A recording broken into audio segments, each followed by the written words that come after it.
স্নেহের শিক্ষার্থী, তোমরা সবাই ভালো আছো? এখন আমরা শিখব নবম দশম শ্রেণীর ফিজিক্সের তৃতীয় অধ্যায়ের বল সম্পর্কে। অধ্যায়টির নাম হচ্ছে বল। তো আজকের ক্লাসটি হচ্ছে এই চ্যাপ্টারের দ্বিতীয় ক্লাস, তাই পর্ব 2। প্রথম ক্লাসটিতে আমরা জেনেছি বস্তুর জড়তা কাকে বলে এবং জড়তার যে প্রকারভেদ সেই সম্পর্কে আমরা জেনেছি। তারপরে বল কাকে বলে, বলের মধ্যে আবার বিভিন্ন ধরনের বল আছে, তাদের সম্পর্কে আমরা জেনেছি প্রথম ক্লাসটির মধ্যে। আজকের ক্লাসটিতে আমরা জানব ভরবেগ সম্পর্কে, ভরবেগের পরিবর্তন সম্পর্কে, তারপরে নিউটনের দ্বিতীয় সূত্র সম্পর্কে, ভরবেগের সংরক্ষণশীলতা, এগুলো সম্পর্কে আমরা জানব। তো আজকের ক্লাসটিতে আমাদের বারবার করে যেই বিষয়টি আসে তা হচ্ছে ভরবেগ। ভরবেগ সম্পর্কে আমরা মূলত আজকের ক্লাসটিতে জানব। আর গত ক্লাসটিতে বেসিক্যালি ছিল বল সম্পর্কে। তো ভরবেগ কাকে বলে আমরা প্রথমেই যদি জেনে নেই, ভরবেগ নামটা থেকেই বোঝা যাচ্ছে ভরবেগ হচ্ছে কোনো একটি বস্তুর ভর এবং বেগ, এই দুইটি রাশির গুণফলকেই বলা হয় ওই বস্তুর ভরবেগ। যেমন এখানে আমরা যদি দেখাই 2 কেজি ভরের একটি বস্তু সামনের দিকে যাচ্ছে, বস্তুটির বেগ হচ্ছে 5 মিটার পার সেকেন্ড। তাহলে আমরা ভরের জায়গায় মান বসিয়ে দিব 2 কেজি, ব্যাগের জায়গায় বসাবো 5 মিটার পার সেকেন্ড।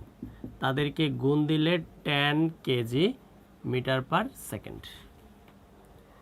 তাহলে এই বস্তুটির ভরবেগ হচ্ছে 10 কেজি মিটার পার সেকেন্ড। ভরবেগের এখানে মনে রাখার আমাদের যে বিষয়, ভরবেগের একক কি? ভরবেগের একক ভর এবং বেগ, এই দুইটি রাশির একক দিয়েই হচ্ছে ভরবেগের একক। তাহলে ভরবেগ হচ্ছে কেজি মিটার পার সেকেন্ড, এটা ভরবেগের একক। ক্লিয়ার? আচ্ছা, তারপরে আমরা জানব ভরবেগের পরিবর্তন সম্পর্কে। তো ভরবেগের পরিবর্তন, এখানেও ভরবেগের পরিবর্তন কথাটি থেকেই বোঝা যাচ্ছে ভরবেগের পরিবর্তন মানে কি বোঝানো হচ্ছে। দুইটি বস্তুর ভর আর বেগের গুণফলের যে পরিবর্তন, সেটাই হচ্ছে ভরবেগের পরিবর্তন। যেমন এখানেও যদি আমরা দেখি একটি বস্তু, তার ভর হচ্ছে m, বস্তুটির সামনের দিকে যাচ্ছে ইউ বেগে। কিছুক্ষণ পর ওই বস্তুটারই বেগ পরিবর্তন হয়ে বেগ হয়ে গেল ভি। তাহলে বস্তুটির আদি বেগ ইউ, শেষ বেগ ভি। ক্লিয়ার? তাহলে এই ক্ষেত্রে আমরা বলতে পারি বস্তুটির আদি ভরবেগ হচ্ছে এম ইউ, শেষ ভরবেগ হবে এম ভি। সুতরাং ভরবেগের পরিবর্তন, বস্তুটির ভরবেগের পরিবর্তন হবে M V minus M U. Clear? কারণ বস্তুটির শেষ ভরবেগ এম ভি, আদি ভরবেগ এম ইউ। এক্ষেত্রে ভরবেগের পরিবর্তন নির্ণয়ের ক্ষেত্রে আমাদের মনে রাখতে হবে পরের ভরবেগ থেকে আগের ভরবেগটি বিয়োগ করতে হয়। কখনো কখনো আবার কিছু কিছু রাশির ক্ষেত্রে পরিবর্তন বের করার সময় বড় রাশিটির বড় মান থেকে ছোট মানটিকে বিয়োগ করলে পরিবর্তন পাওয়া যায়। কিন্তু ভরবেগের ক্ষেত্রে আবার অনেক ক্ষেত্রেই হয় শেষের মানটি থেকে আগের মানটিকে বিয়োগ করলে পরিবর্তন পাওয়া যায়। এটা কখন কোনটি ব্যবহৃত হয় সেগুলো আবার আমাদের চর্চার বিষয়, আমরা আস্তে আস্তে ওগুলো ক্লিয়ার হয়ে যাব, জানব। তো এই ক্ষেত্রে ভরবেগের পরিবর্তন হচ্ছে শেষের গুণফল থেকে আগেরটি বিয়োগ। ক্লিয়ার? আচ্ছা, তারপর নিউটনের দ্বিতীয় সূত্র সম্পর্কে যদি আমরা জানতে চাই, তাহলে নিউটনের দ্বিতীয় সূত্রটি কী সেটা আবার আমাদের মনে করতে হবে। তো নিউটনের দ্বিতীয় সূত্র হচ্ছে, নিউটনের দ্বিতীয় সূত্রে ভরবেগের সাথে রিলেটেড, যে বস্তুর ভরবেগের পরিবর্তনের হার তার উপর প্রযুক্ত বলের সমানুপাতিক। বস্তুর ভরবেগের পরিবর্তনের হার তার উপর প্রযুক্ত বলের সমানুপাতিক। ক্লিয়ার? তাহলে প্রযুক্ত বল কি এবং ভরবেগের পরিবর্তনের হার কি সেটা আমরা যদি জেনে যাই, তাহলে নিউটনের দ্বিতীয় সূত্রটি আরও সহজে আমাদের মনে থাকবে। পরিবর্তনের হার হচ্ছে, পরিবর্তন আমরা পেয়ে গেলাম ভরবেগের পরিবর্তন mv মাইনাস mu, আর mu আর mv মানে এখান থেকে এই অবস্থানে বা এই ব্যাগটি পাওয়ার জন্য বস্তুটির কতক্ষণ সময় লেগেছিল। যদি আমরা ধরে নেই টি সেকেন্ড সময় লেগেছিল, এই টি মানে 5 সেকেন্ড 10 সেকেন্ড যাই হোক, এটা অঙ্ক করার সময় এক এক মান আসবে। তাহলে এই যে যতটুকু সময় লেগেছিল ওই সময় দিয়ে যদি আমরা পরিবর্তনটাকে ভাগ দেই, তখন পেয়ে যাব পরিবর্তনের হার। হার বিষয়টা এরকমই, মানে যখনই কোনো কিছুর আমরা হার বের করতে চাই তখন ওই মানটাকে সময় দিয়ে ভাগ করতে হয়। তাহলে কি দাঁড়াচ্ছে এখানে? ভরবেগের পরিবর্তনের হার, ভরবেগের পরিবর্তনের হার মানে হচ্ছে mv minus mu by T. Clear? mv minus mu, কারণ mv মাইনাস mu ছিল পরিবর্তন, আর পরিবর্তনকে যখন সময় দ্বারা ভাগ করব তখন হবে পরিবর্তনের হার। আর প্রযুক্ত বল, প্রযুক্ত বল মানে হচ্ছে এই বস্তুটার উপর যে পরিমাণে বল প্রয়োগ করা হয়েছিল। কারণ বস্তুটি যে ইউ ব্যাগ থেকে ভি ব্যাগে গেল, ভি ব্যাগ যে তার প্রাপ্ত হলো, সেই ব্যাগ কিন্তু এমনি এমনি হয় নাই, তার মধ্যে অবশ্যই একটি বল প্রয়োগ করা হয়েছিল। যেই বল মানে পেছন থেকে তাকে কেউ না কেউ কোনোভাবে একটি বল প্রয়োগ করেছে, ওই বলের কারণে বস্তুটি কম ব্যাগ থেকে বেশি ব্যাগে পরিণত হলো। তাহলে যে পরিমাণে বল তার মধ্যে প্রয়োগ করা হয়েছিল তাই হচ্ছে প্রযুক্ত বল। ক্লিয়ার? তাহলে এই ক্ষেত্রে আমরা যদি ধরে নেই প্রযুক্ত বল তার পরিমাণ হচ্ছে F, তাহলে ভরবেগের পরিবর্তনের হার পেলাম আর প্রযুক্ত বল F ধরে নিলাম। ঠিক আছে? তো নিউটনের দ্বিতীয় সূত্রটি বলতেছে যে ভরবেগের এই যে পরিবর্তনের হার তা প্রযুক্ত বলের সমানুপাতিক। তাহলে এই ক্ষেত্রে এই দুইটি রাশির মধ্যে একটি সমানুপাতিকের চিহ্নের বিষয় আছে, একটি সমানুপাতিক সম্পর্ক আছে। তাহলে সম্পর্কটি যদি আমরা দেখি তাহলে এরকম হবে,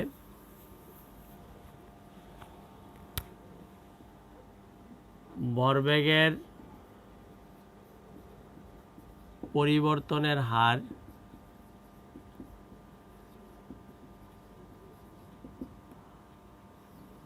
সমানুপাতিক চিহ্ন প্রযুক্ত বল।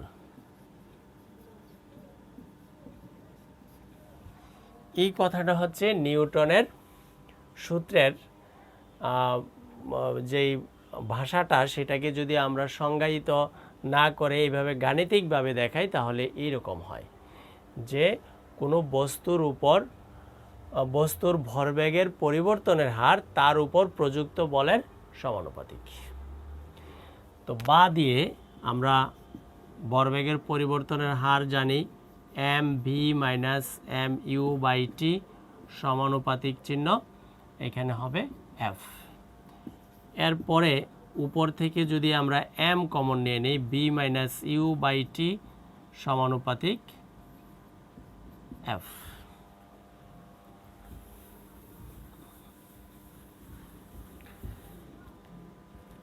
বা এম এ সমানুপাতিক এফ, যেহেতু আমরা জানি এ সমান ভি মাইনাস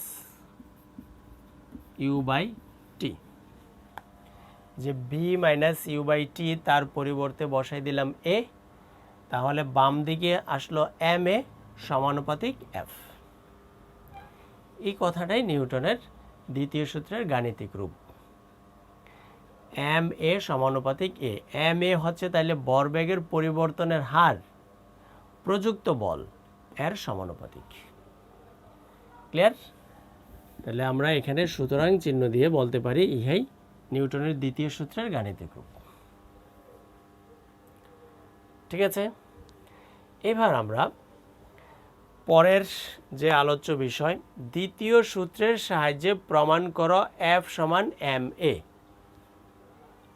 এখানে এম এ এবং এফ আছে একটি সম্পর্কের মধ্যে, কিন্তু এখানে সমান চিহ্ন নেই, আছে সমানুপাতিক চিহ্ন। কিন্তু প্রমাণের মধ্যে জানতে চাইছে এফ সমান এম এ, মানে মাঝখানে সমান চিহ্নটা আনার ব্যবস্থা করতে হবে সমানুপাতিক চিহ্নকে বাদ দিয়ে। তাহলে দ্বিতীয় সূত্র থেকে, তো যদি আমরা এই প্রশ্নটার সমস্যার সমাধান করতে চাই বা এই প্রশ্নটার সমাধান করতে চাই, এরকম হবে। তাহলে লিখতে হবে নিউটনের দ্বিতীয় সূত্র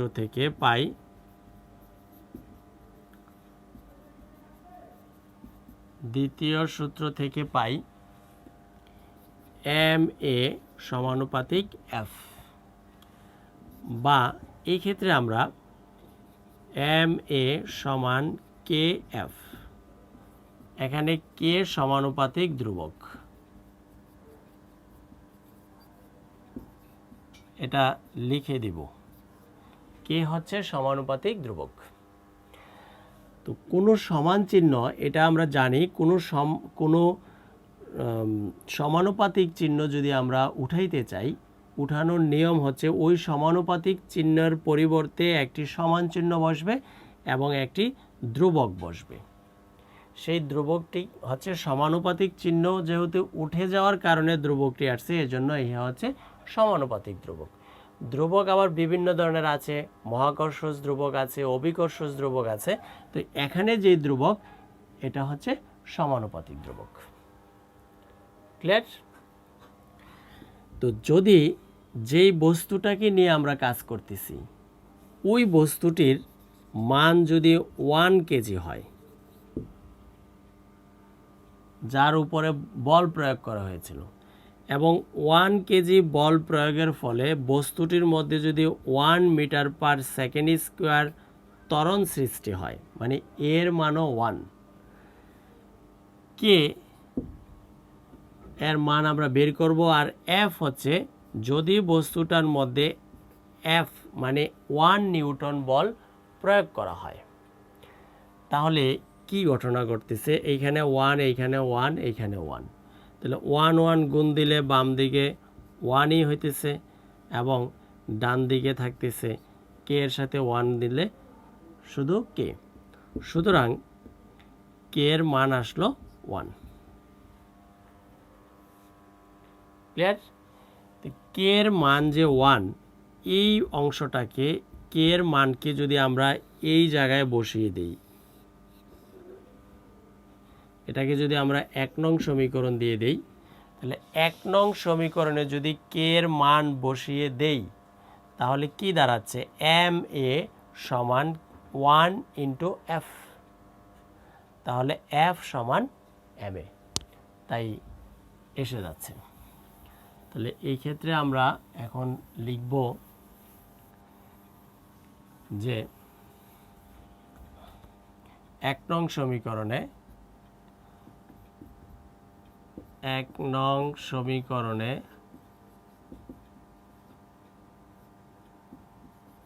কে সমান 1 বসিয়ে পাই।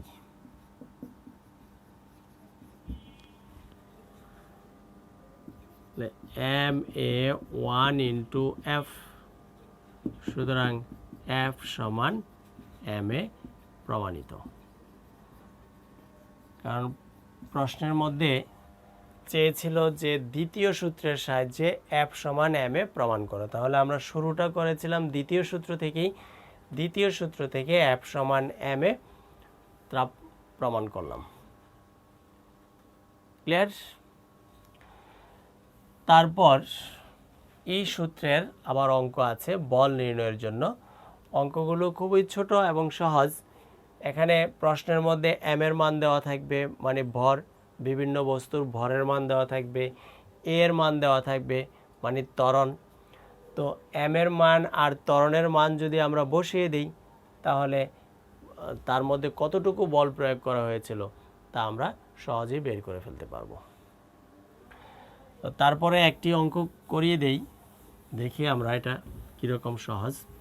তো F সমান যে m এ, এই যে F সমান m এ যা আমরা প্রমাণ করলাম এটার একটা প্রয়োগ করি। যেমন এরকম যদি প্রশ্ন দেয় যে 4 কেজি ভরের একটি বস্তুর উপর কিছু বল প্রয়োগ করার কারণে বস্তুটি 10 মিটার পার সেকেন্ড স্কোয়ার ত্বরণে এগিয়ে যাচ্ছে। তাহলে বস্তুটির ত্বরণ দেওয়া আছে, ভর দেওয়া আছে, তাহলে তার মধ্যে পেছন থেকে কতটুকু বল প্রয়োগ করা হয়েছিল তা বের করতে হবে। সহজ। এখন আমরা যেই সূত্রটা শিখলাম, তাহলে এর সমাধান করার জন্য আমরা লিখব এখানে ভর m সমান 4 কেজি, ত্বরণ a সমান 10 মিটার পার সেকেন্ড স্কোয়ার, বল F সমান হোয়াট? আমরা জানি F সমান ma, m এর মান 4 কেজি বসিয়ে দিব, এর মান 10 মিটার পার সেকেন্ড স্কোয়ার বসিয়ে দিব, এখানে হবে 40 নিউটন।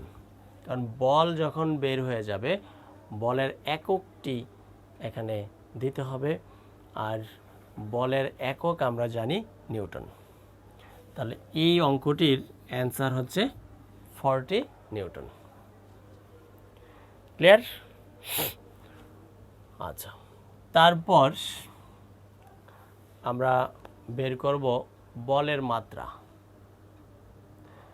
তো মাত্রা তো আমরা জানি mLT, এই রাশিগুলোর সাহায্যে, এই বর্ণগুলো দিয়ে মাত্রা বের করতে হয়। তো mLT, m যে বর্ণটি, এটা কার মাত্রাকে প্রকাশ করা হয়?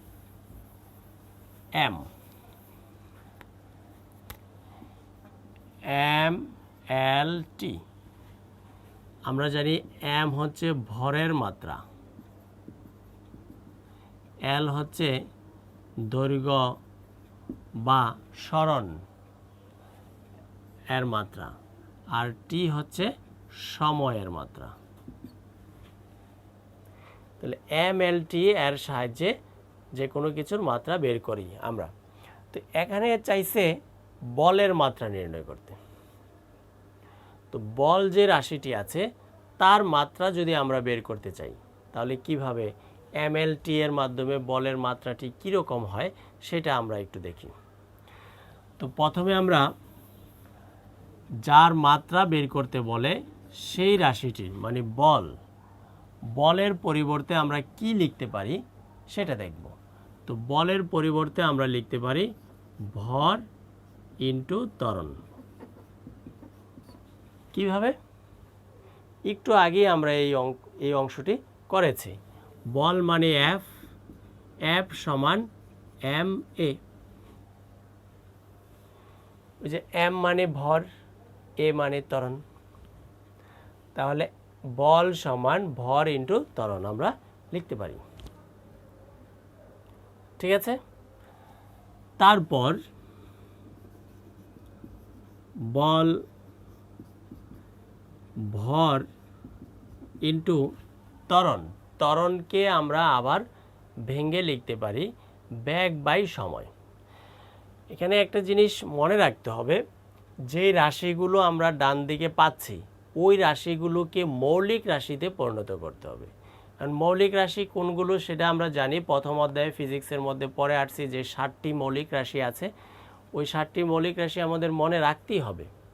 কারণ রাশিকে যখন আমরা বিশ্লেষণ করব, যৌগিক রাশি বা লব্ধ রাশি যেগুলো আছে তাদেরকে বিশ্লেষণ করে মৌলিক রাশিতে পরিণত করতে হবে। বিভিন্ন সময় আমাদের এটা কাজে লাগে, আর মাত্রা নির্ণয় করার জন্য তো লাগেই। তাহলে মৌলিক রাশিগুলো অবশ্যই আমাদের চিনতে হবে। তো এক্ষেত্রে আমরা জানি ওই জায়গায় পরে আসছি বর হচ্ছে একটি মৌলিক রাশি, তাকে আর ভাঙানোর কিছু নাই, আর ভাঙানো যাবে না। কিন্তু ত্বরণ হচ্ছে একটি লব্ধ রাশি, তাই ত্বরণকে আরও ভাঙানো যাবে, ভাঙবো আমরা। তাহলে ত্বরণকে ভেঙে আমরা লিখতে পারি বেগ বাই সময়, বেগ বাই সময়। পরে আমরা যা পাইলাম বেগ এবং সময়, এই ক্ষেত্রে সময়টি মৌলিক রাশি, কিন্তু বেগ যে পেলাম তা মৌলিক রাশি না। এজন্য বেগকে আবার ভাঙতে হবে। তো বেগকে যদি আমরা ভাঙি সেই ক্ষেত্রে পাই সরণ বাই সময়, সরণ বাই সময়। তাহলে কি দাঁড়াচ্ছে, ভর ইন্টু ওইখানে সরণ বাই সময়, নিচে আরেকটি সময় আছে তাকে যদি আমরা উল্টে দেই তাহলে 1 বাই সময় আসবে। এবার উপরে আসতেছে ভর ইন্টু সরণ, নিচে সময় দিয়ে স্কোয়ার। আর বাম দিকে তো বল আছে, বল মানে এফ এফ এফ এগুলো আছে। এখানে এই অবস্থায় আমরা ডান দিকে যা যা পাইলাম ভর সরণ সময়, এই 3টি রাশি হচ্ছে মৌলিক রাশি, আর এদেরকে ভাঙানো যাবে না। তো মৌলিক রাশি যখন, তখন তাদের মাত্রা আছে, এম এল টি এগুলোর মাধ্যমেই আছে। তাহলে আমরা এবার মাত্রাগুলো বসিয়ে দিই। ভরের মাত্রা একটু আগেই লিখেছিলাম এম, ক্যাপিটাল এম। সরণের মাত্রা লিখেছিলাম এল, আর সময়ের মাত্রা হচ্ছে টি। তো টি এর মধ্যে আবার এখানে পাওয়ার আছে স্কোয়ার, তাহলে টি স্কোয়ার। তো মাত্রা যখন আমরা লিখব, এতক্ষণ এফ লিখতাম, কিন্তু এখন এফ এর মাত্রা লিখে দিচ্ছি, তাই এটা থার্ড ব্র্যাকেটে থাকবে। তাহলে এই এফ আর এই এফ এর মধ্যে পার্থক্যটা আমরা তখন বুঝতে পারবো। এটা যখন আমরা মাত্রা ব্যবহার করব তখন থার্ড ব্র্যাকেট দিব, আর মাত্রা যখন ব্যবহার করব না তখন শুধু এফ লিখব। তাহলে সুতরাং বলের মাত্রা এম এল টি ইনভার্স 2। নিচে বা হরের মধ্যে যে রাশি যদি থাকে তার পাওয়ারটাকে মাইনাস হয়ে যায় যখন সে উপরে যাবে। তাহলে টি এর পাওয়ার নিচে প্লাস ছিল, সেটাকে উপরে নিয়ে গেলাম -2। তাহলে এই যে এম এল টি ইনভার্স 2, ইহা হচ্ছে বলের মাত্রা। ইনভার্স মানে পাওয়ার ঋণাত্মক হলে সেটা হচ্ছে ইনভার্স পড়া হয়। তাহলে M L T inverse 2। Clear? আচ্ছা, আমাদের আলোচনার একেবারে শেষের দিকে আমরা চলে আসতেছি। এবার হচ্ছে ভরবেগের সংরক্ষণশীলতা। ভরবেগের সংরক্ষণশীলতা, এখানে খেয়াল করার বিষয় আছে। ভরবেগ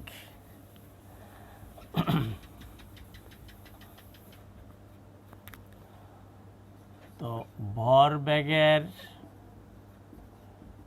সংরক্ষণশীলতা,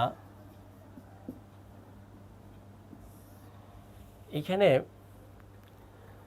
কথাটাকে যদি আমরা একটু খেয়াল করি, ভরবেগ নিয়ে অনেক কথা বলেছি। সংরক্ষণশীলতা, সংরক্ষণ মানে হচ্ছে যে জিনিসকে জমায়ে রাখা হয়, পরিবর্তন হইতে দেওয়া হয় না, নষ্ট হইতে দেওয়া হয় না, ওইটাই হচ্ছে সংরক্ষণ। তাহলে ভরবেগকে সঠিক রাখা, অপরিবর্তিত রাখা, ওইটাই হচ্ছে সংরক্ষণশীলতা। তাহলে বিষয়টা পরীক্ষায় যদি আসে আমরা কিভাবে লিখব, সেটা হচ্ছে দুইটি বস্তুর মধ্যে যদি সংঘর্ষ হয়, তাহলে সংঘর্ষের আগে তাদের যে মোট ভরবেগ ছিল, সংঘর্ষের পরও বস্তু দুইটির মোট ভরবেগের পরিমাণ একই থাকবে, এটা চেঞ্জ হবে না। মানে সংঘর্ষের আগে তার যা ভরবেগ, সংঘর্ষের পরেও ভরবেগ একই থাকবে। ক্লিয়ার? তাহলে আমরা একটু যদি চিত্র দিয়ে বুঝি, বিষয়টা এরকম হয় যে দুটি বস্তু, একটি এম ভরের বস্তু ইউ বেগে যাচ্ছে, আরেকটি বস্তু একই পথে, এটা M1 আর আরেকটিকে দিলাম M2, আরেকটি বস্তু একই পথে যাচ্ছে, এটা U2 বেগে, তাহলে আগেরটিকে U1 দিয়ে দিলাম।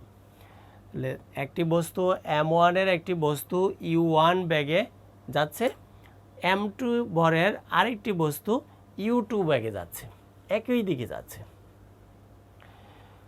তো এই ক্ষেত্রে বস্তু দুটির মধ্যে সংঘর্ষ হবে কিনা, এটা হইতে পারে, নাও হইতে পারে, ডিপেন্ড করে বস্তু দুটির ব্যাগের উপরে।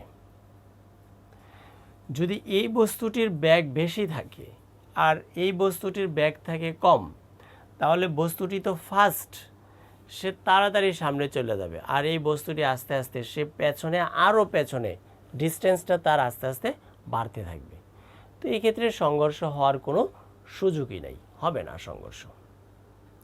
কিন্তু আমরা সংরক্ষণশীলতা যেহেতু পড়তেছি, আমরা চাইতেছি যে এদের মধ্যে একটা সংঘর্ষ হোক, একটা আরেকটাকে গিয়ে ধাক্কা দেখ, ধাক্কা দিলে কি হয় সেই ঘটনাটা আমরা দেখব। আর ধাক্কা না দিলে তো দুইজনের দুইভাবে আছে, ওইটা আর এখানে অঙ্ক করার কোনো প্রয়োজনই নেই। তাহলে যদি তাদেরকে আমরা সংঘর্ষ ঘটাইতে চাই, তাহলে কি করতে হবে, পেছনে যে বস্তুটা তার ব্যাগ চিন্তা করতে হবে বেশি, তার ব্যাগ বেশি দিতে হবে, আর সামনের যে বস্তুটা আছে তার ব্যাগ দিতে হবে কম। ক্লিয়ার? তাইলে যদি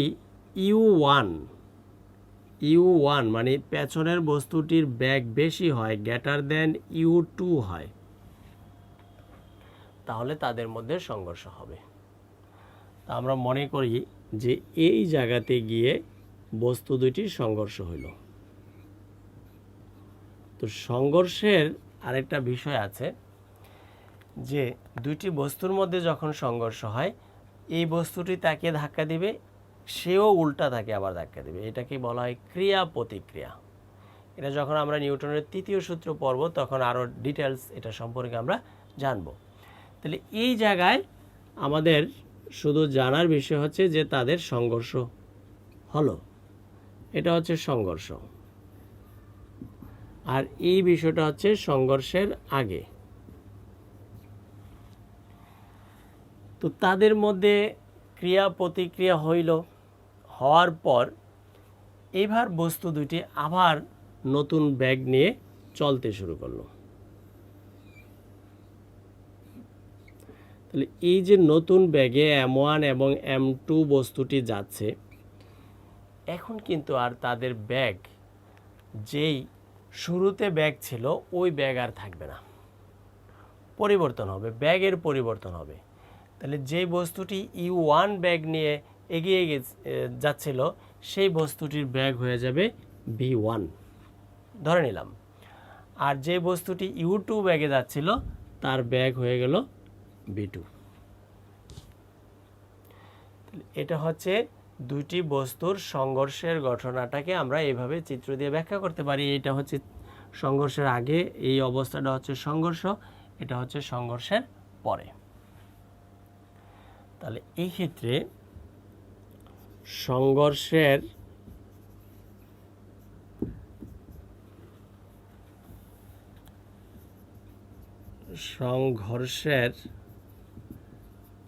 আগে মোট ভরবেগ কত হবে? তাহলে সংঘর্ষের আগে এই দুইটির ভরবেগ, প্রথম বস্তুর ভরবেগ হচ্ছে m1u1, দ্বিতীয় বস্তুর হচ্ছে m2u2। তাহলে সংঘর্ষের আগে বস্তু দুইটির ভরবেগ, এটার বস্তুর ভরবেগ হচ্ছে m1u1, এই বস্তুর ভরবেগ হচ্ছে m2u2। তো মোট যেহেতু বলছি তাহলে দুইটি বস্তুর ভরবেগের যোগফল। আবার সংঘর্ষের পরে